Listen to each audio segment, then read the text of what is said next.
This is 17 News with continuing coronavirus coverage. Good afternoon, and thanks for joining us. I'm Nicole Gitsky. Now, Governor Gavin Newsom is streaming live today to give an update on the coronavirus crisis in our state. Now, today he will be talking about the state's response to the COVID-19 pandemic. We will bring him to you as soon as he becomes available. Now, in the meantime, to the latest on the coronavirus here in Kern County. Now, Public Health confirms 51 new cases along with 2 new deaths. Now, that brings the total number of deaths to 27 and the total number of positive cases to 1,705. Kern Public Health says 1,151 people have recovered from the virus. 479 are isolated at home and 38 are isolated at the hospital. More than 17,000 tests for COVID-19 have come back negative, and nearly 1,000 tests are still pending. Now, police are searching for a woman they say stabbed another woman in East Bakersfield early Thursday morning. 19-year-old Jennifer Moldano wanted for murder. Now, police say she stabbed a woman around 1:45 yesterday morning in the area of East 9th Street and South Owen. Now, one neighbor, Regina says the area is usually quiet and nothing like this has happened here. She says it started off with a large group fighting in the middle of the street. Now, but the victim didn't die at the scene. Police say she was being driven to Kern Medical when the car she was riding in crashed just 2 miles away. CHP says it appears the driver was drunk when she ran a red light near the corner of Mount Vernon and Niles, hit one car, and then careened into another. Now, that driver was identified as 22-year-old Tehachapi resident. Police believe the victim died of her stab wounds and not that crash. Stabbing suspect, 19-year-old Jennifer Moldano. She's 5'3", 150 pounds. Now, if you know where she is, you were asked to contact BPD at 327-7111.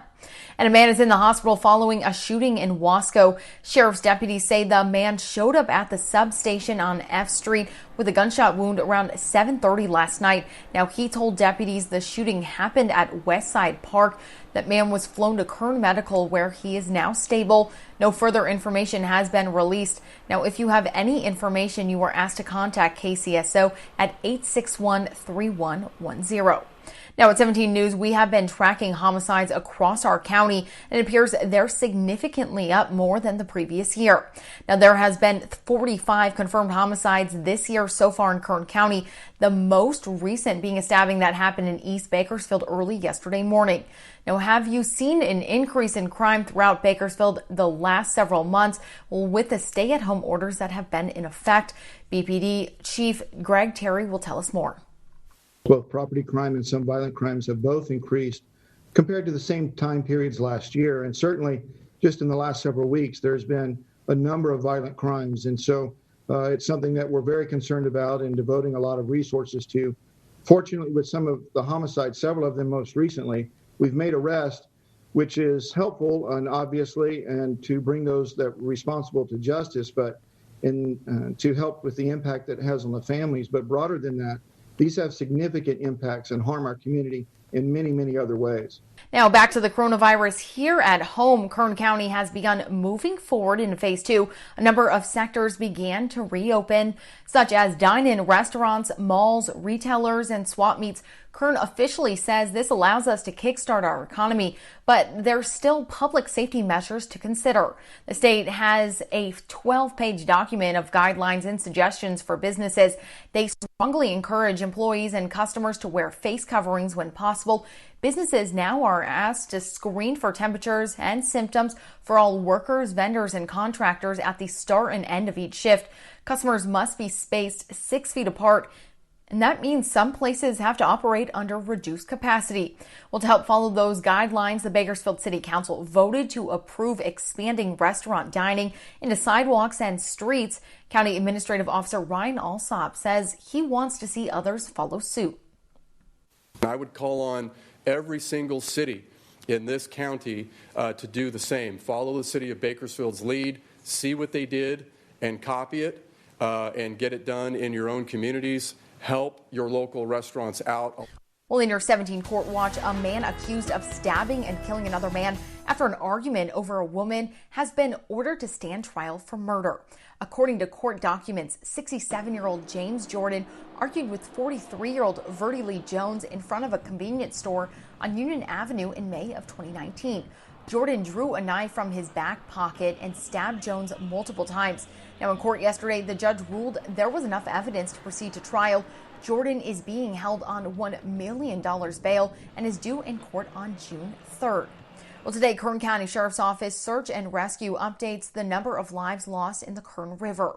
The Sheriff's Office announced 9 new fatalities from the year in the river, bringing that total to 307. Now, according to officers, over decades of searching for missing people in the river, they now have a better idea of where to look. Now, that's with the help of probability detection. It allows them to narrow down where an individual may be. Now, officers are encouraging anyone to avoid that river if possible. The river is unpredictable and dangerous, and we hope that we don't have to add any more numbers. Given the current water conditions, we're anticipating a fairly normal amount of water coming out of the river this year. But with that, it's unpredictable what people are going to do and how many times we're going to have to respond to the river to help somebody. Now, according to KCSO, 2017 was the worst year for fatalities. That year, they had 16 deaths from the Kern River. Now, last year, 9 new fatalities were added. Now, CHP is preparing for what could be a busy Memorial Day weekend. The agency announced a maximum enforcement period for Memorial Day weekend. It starts at 6 p.m. today and lasts through Monday. CHP says their focus this year will be on seatbelt safety, but of course, they'll be watching for other violations. But CHP says during last year, 34 people died during Memorial Day weekend. 10 did not have their seatbelts on.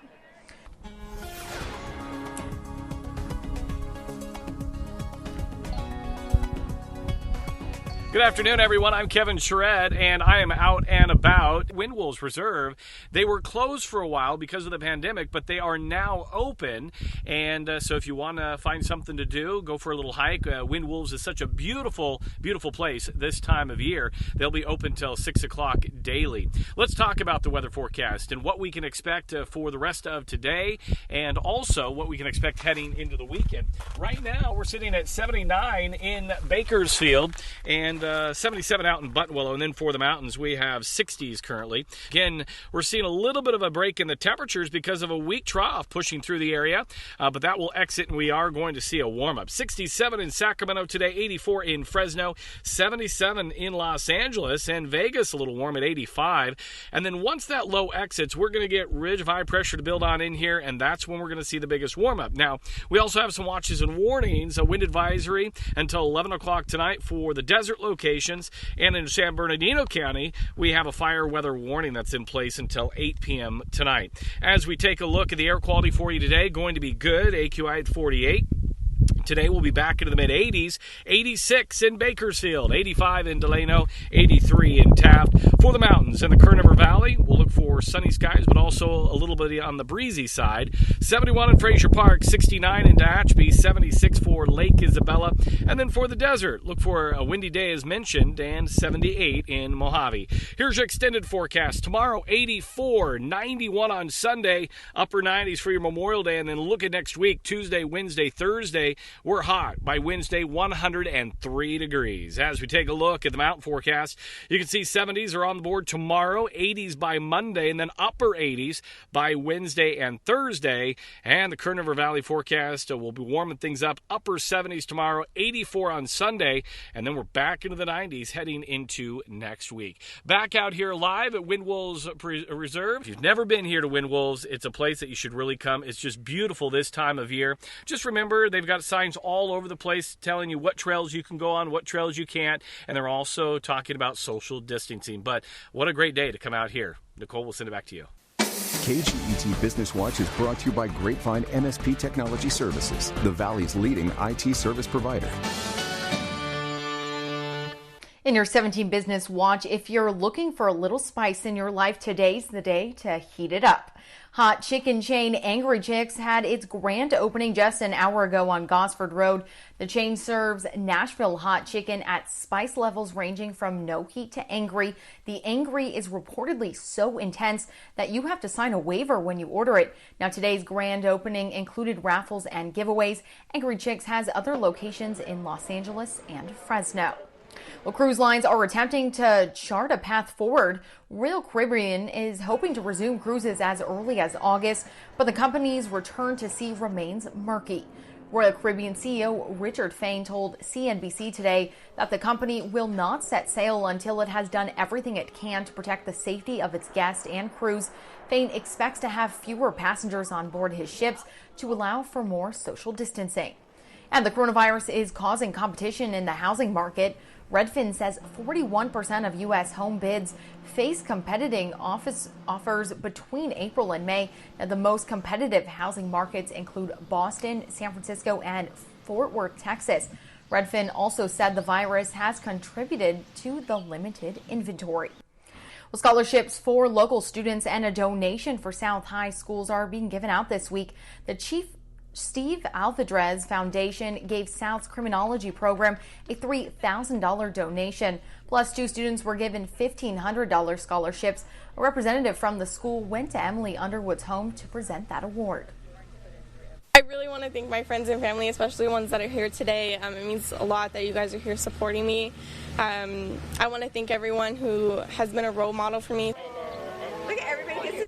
The second student who got a scholarship, her name is Allison Stricka. She goes to Centennial High School and is graduating with a 4.375 GPA. The Chief Steve Alvedrez Foundation was meant to honor the former police chief of the Kern High School District who was killed by a drunk driver in 2011. Now, the foundation gives money to students who are working towards a career in criminology or law enforcement. And the University of California says you do not need to take an SAT or ACT test in order to apply at a UC school. The university system says those tests will not be a requirement until the 2024 school year. Now, this comes after the Board of Regents voted unanimously to waive the standardized testing requirements for applicants. Now, U.S. President Janet Napolitan says they're developing a new test that will work more closely aligns with what they expect incoming students to know. Now, if you've already taken your SAT or ACT, don't worry, it will be still considered as an option for submission. Now, we do have Governor Gavin Newsom ready to speak. Let's take it over to him and hear what he has to say today. Providing services for close to 750 American heroes, our veterans. We're so blessed to be part of this system here in the state of California. Our CalVets leadership that's assembled here, and Lisa and Stephanie and the Secretary of Veterans Affairs, who just in a moment I'll introduce, that we're here on Memorial Day weekend, or the kickoff of Memorial Day weekend. It's an important, solemn weekend for families, for the opportunity for millions and millions of Americans to come together across their differences, take time to reflect and remember those that sacrificed their lives for the cause we hold dear, and that's our freedom. Never to be taken granted, never to be forgotten, and it is appropriate, despite this pandemic and all the strife, the challenges, all the consternation that it brings, that we take this time together with our family and our loved ones to reflect and to remember. I know for our family, like so many others of you that are watching, this is an important weekend. My grandfather, Arthur Menzies, spent close to 5 years as a prisoner of war. He was in Corregidor and Bataan, and he struggled and suffered not only to survive in the internment camps, but to come back into society, where ultimately, tragically, he took his own life. As so many those that were torn asunder in conflict and in wars, it's not just those that lose their lives on the battlefield, it's those that lose their lives coming back home that never left the battlefield. And so I want to just express my deep respect and admiration on Memorial Day, also to veterans and those that have come back from these more contemporary wars overseas, and also just extend our heartfelt thank you and deep respect and acknowledgement to the challenges, travails, and struggles that so many of our veterans continue to have as they come back from those horrific experiences in combat and other experiences, noble experiences related to their service at war. And so we're here in that spirit, in their spirit, in that light of optimism and respect for the opportunities they have all provided us. And I just want to make a point as we're here to make this point. We not only hold those things dear in rhetorical terms, but in terms of our practices. And I want to just recognize the outstanding practice of leadership that is demonstrable, not just here in Yountville, but in our 8 vet homes throughout the state of California. Over 2,000 veterans in these homes protected, disproportionately so because of the outstanding leadership of our Secretary of Veterans Affairs and his remarkable team and outstanding frontline staff. That is not something every governor in the state of California, or rather across this country, not just in the state of California, can say. The reality is a lot of our veterans' homes have been disproportionately impacted by COVID-19. Now, you just heard the latest from Governor Gavin Newsom, and he is talking about the importance of this week ahead, Memorial Day weekend. He is saying that it is more important than ever to take that time with your loved ones and your family to honor those and remember those who took the ultimate sacrifice. Now, you continue watching Governor Gavin Newsom's whole live stream on our Facebook page and on our website, kget.com.